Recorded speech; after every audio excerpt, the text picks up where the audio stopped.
नमस्कार, मैं इंजीनियर दीपक कुमार। आप देख रहे हैं PNP public and power news. दोस्तों, हमारे यूट्यूब चैनल पे आपका स्वागत है। 2024 लोकसभा चुनाव का शंखनाद हो चुका है और पूरे देश में राजनीतिक सरगर्मी है। और जिस तरह से खासकर बिहार में हर पार्टी, हर राजनीतिक दल अपना दावा ठोक रहे हैं कि इस बार बिहार से 40 में से 40 सीट ले जाएंगे। हमारे साथ हैं प्रोफेसर नवल किशोर यादव जी। सर, वो दिल्ली यूनिवर्सिटी के प्रोफेसर हैं।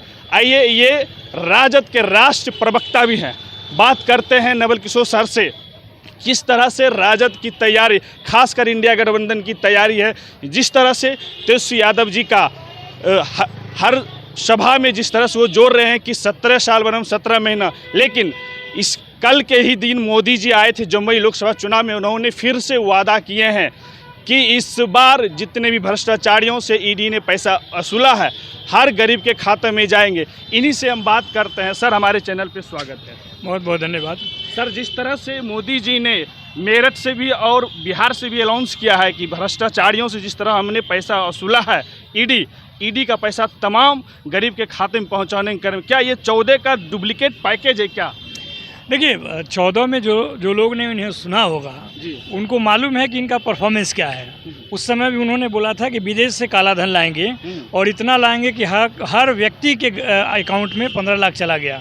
10 साल हो गया, लोग अभी तक इंतज़ार कर रहे हैं कि अकाउंट में 15 पैसा भी आया कि नहीं, तो नहीं आया है। तो ये जो, और उन्होंने खुद ही स्वीकार किया है, कई बार उनके पार्टी के लोग स्वीकार किए हैं कि ये कोई वादा नहीं, ये मात्र एक जुमला था।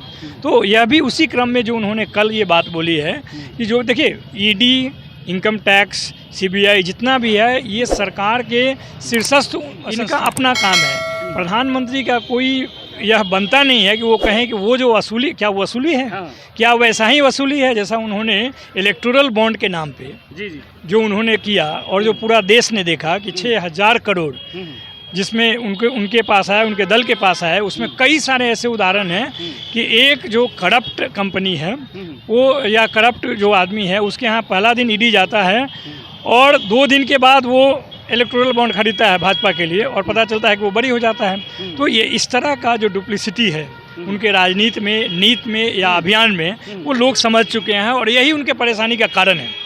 बार बार दोहरा रहे हैं कि 400 पार होगा, लेकिन उनको खुद ही मालूम है कि हर जगह से उनकी अंतिम सच है और यही उनके परेशानी का कारण है। उन्होंने तो वो बोल रहे हैं कि हम 10 साल जो कार्यकाल किए हैं, ये एक नींव है विश्व स्तर पे, देश को विश्व स्तर में लाने के लिए। हम देखिए, अगर उनके बात को हम माने और समझने का प्रयास करें तो क्या उन्होंने यही काम किया है कि आज के डेट में 81 करोड़ जनता को 5 किलो राशन और उनके द्वारा दिन भर भाषण दिया जाता है। इसके अलावा उन्होंने क्या किया है? नौकरी जो उन्होंने वादा किया था कि 2 करोड़ प्रति वर्ष, 20 करोड़ नौकरी का हिसाब देना चाहिए। देखिए, जो काम आपने किया है पिछले 10 साल में, 10 साल लोगों ने मैंडेट किया, बिहार से 39 सांसद दिया, मैंने एक ही कम है ना, 39 सांसद दिया, उसके बाद एक ही बचता है। इतना समर्थन के बाद आपने बिहार के लिए क्या किया वो सब जानते हैं। सवाल यहाँ पे होना चाहिए, उसका जवाब उनके पास नहीं है, इसलिए वो अनर्गल इस तरह का दूसरा वादा कर रहे हैं ताकि लोगों को। 24 में इंडिया गठबंधन की सरकार बनती है,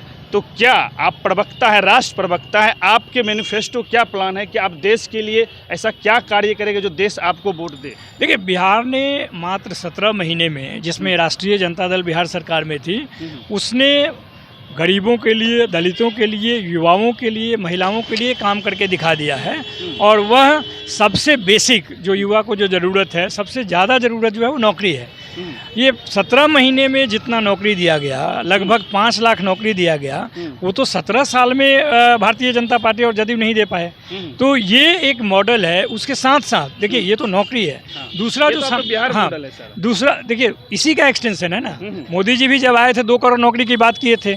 यहाँ पे भी 2020 के चुनाव में वित्त मंत्री ने वादा किया था कि 19 लाख नौकरी और रोजगार देंगे। 19 महीने तक सरकार में रहे, क्या वो सरकार वो दे पाए? कुछ नहीं दे पाए।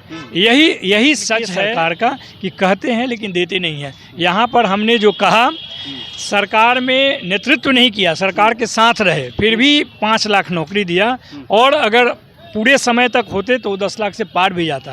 तेजस्वी जी ने अपने नेतृत्व क्षमता के माध्यम से 1 सप्ताह के अंदर जो नीतीश कुमार कहते थे कि नौकरी कहाँ से दोगे, तनख्वाह कहाँ से दोगे, नौकरी कैसे आ सकता है, बिहार में नौकरी दिया ही नहीं जा सकता, उद्योग लग ही नहीं सकता, उन तमाम चीज़ों को खारिज करके उन्होंने उसी मुख्यमंत्री से एक सप्ताह के अंदर 15 अगस्त को, 9 अगस्त को सरकार बनी, 15 अगस्त को उन्होंने कहवाया कि 10 लाख नौकरी ही नहीं 10 लाख रोजगार देंगे।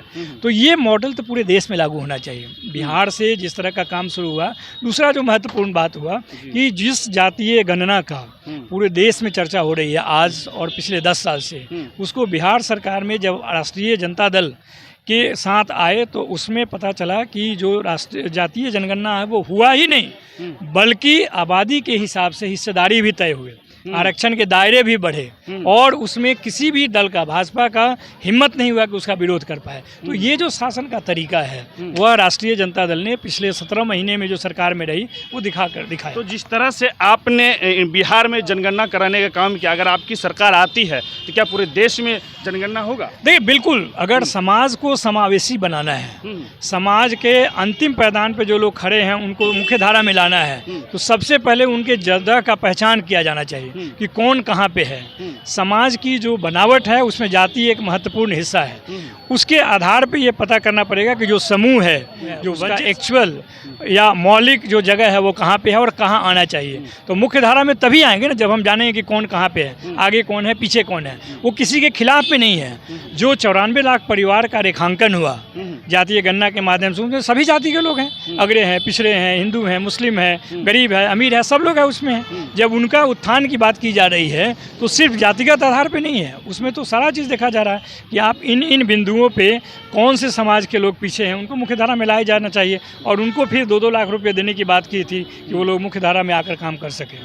तो आपने नवल किशोर सर को सुनने का काम किया। इनका कहना है कि जो मॉडल तेजस्वी यादव जी ने 17 महीना में किया शिक्षा और स्वास्थ्य में और रोजगार में, यही मॉडल पैटर्न हमारे अगर 2024 लोकसभा चुनाव हमारी इंडिया गठबंधन अगर जीतती है, फुल बहुमत के साथ आती है, तो इसी पैटर्न को हम पूरे देश में अपनाएंगे और जनगणना भी पूरे देश में करवाएंगे, क्योंकि हर जाति का सहभागी होना चाहिए। और खासकर रोजगार में जिस तरह से देश 10 साल में पीछे गया है, जिस तरह से युवा को, जिस तरह से बिहार में 5 लाख रोजगार तेजस्वी यादव जी ने 17 महीना में दिया, 17 साल बनम 17 महीना, उसी तरह पूरे देश में अगर इंडिया गठबंधन की सरकार आएगी तो हर युवा को रोजगार मिलेगा और सरकारी नौकरी भी मिलेगा। दोस्तों, नवल किशोर यादव, प्रोफेसर नवल किशोर यादव जी से आप बातों से कितने सहमत है, कमेंट बॉक्स में कमेंट करिए। अगर आप फेसबुक पेज पर देख रहे हैं तो पेज को फॉलो करिए, अगर यूट्यूब चैनल पे आप देख रहे हैं तो पेज को सब्सक्राइब करिए और लाइक करिए और बेल आइकन को जरूर दबाइए। धन्यवाद दोस्तों।